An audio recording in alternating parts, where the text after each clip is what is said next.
Good morning, everyone.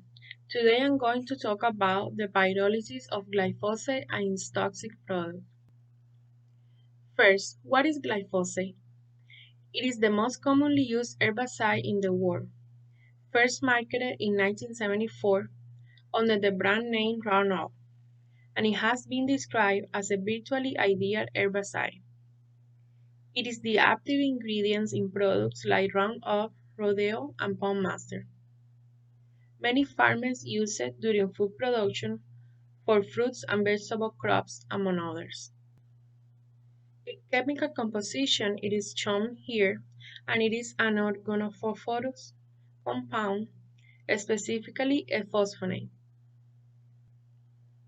In the last couple of years, some safety concerns have arisen about this compound. For example, in 2015, the International Agency for Research on Cancer declared that PNG was probably carcinogenic. In 2018, a judge ruled that a lymphoma case was caused by exposure to PMG, and the government of Vietnam is supposed to ban it. Now, what is a pyrolysis? It is the thermal decomposition of organic and synthetic material at elevated temperatures in the absence of oxygen. This method is most probably the one that is going to be used to get rid of all of the PNG in case that it is banned.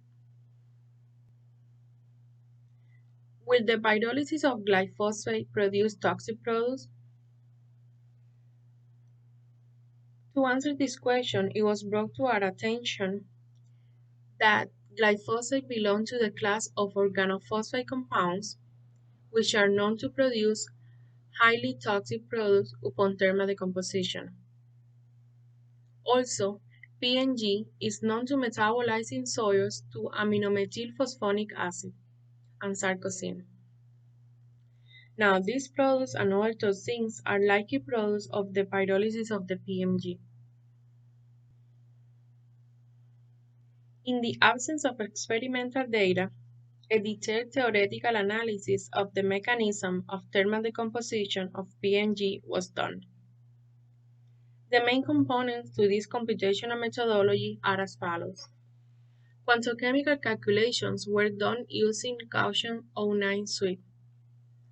This methodology was used based on its success in the treatment of large organophosphate compounds, and also tunneling effects were considered.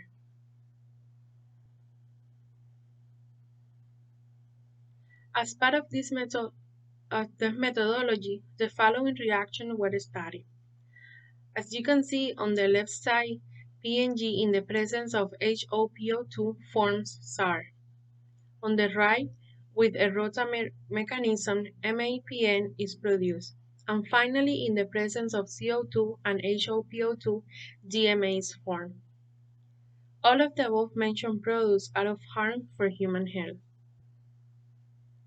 More specifically, sarcosine, which is the SAR, causes severe skin and eye irritant.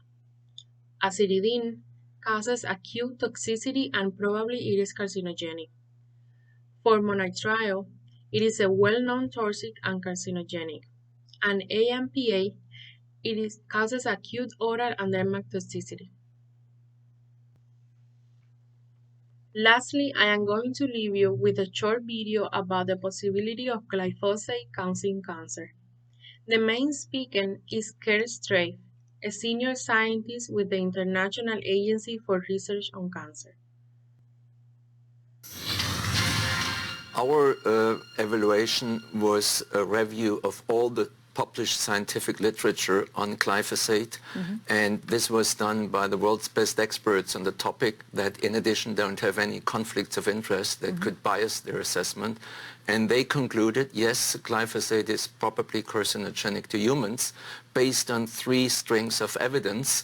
That is clear evidence for cancer in experimental animals, limited evidence for cancer in humans from real-world exposures of exposed farmers, and also strong evidence that it can damage the genes from any kind of other toxicological studies. Why is not glyphosate banned, considering these findings, which are damning?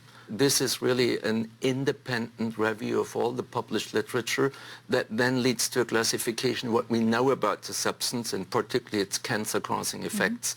But then it's to other agencies, WHO internationally or other national agencies, to turn that into a risk assessment and decide on the different exposure scenarios as a farmer, from the diet, in cosmetics, wherever the substance can end up, to come up with conclusions. Last May, a joint Food and Agriculture Organization, FAO, WHO panel gave glyphosate a clean bill of health. Why this change of heart? Our classification of the cancer hazards of glyphosate still stand. We are the authority to classify cancer substances worldwide for WHO. And it was then this other panel that looked at a very narrow angle of exposure from the daily food, and then came up with the conclusion on how much of that may be safe or not. But as a consumer, as a farmer, as an occasional beer drinker, as somebody who likes to sit in parks that have been treated with glyphosate, what and who should I believe? I think it is important to understand the literature that our assessment that glyphosate can cause cancer in humans still stands.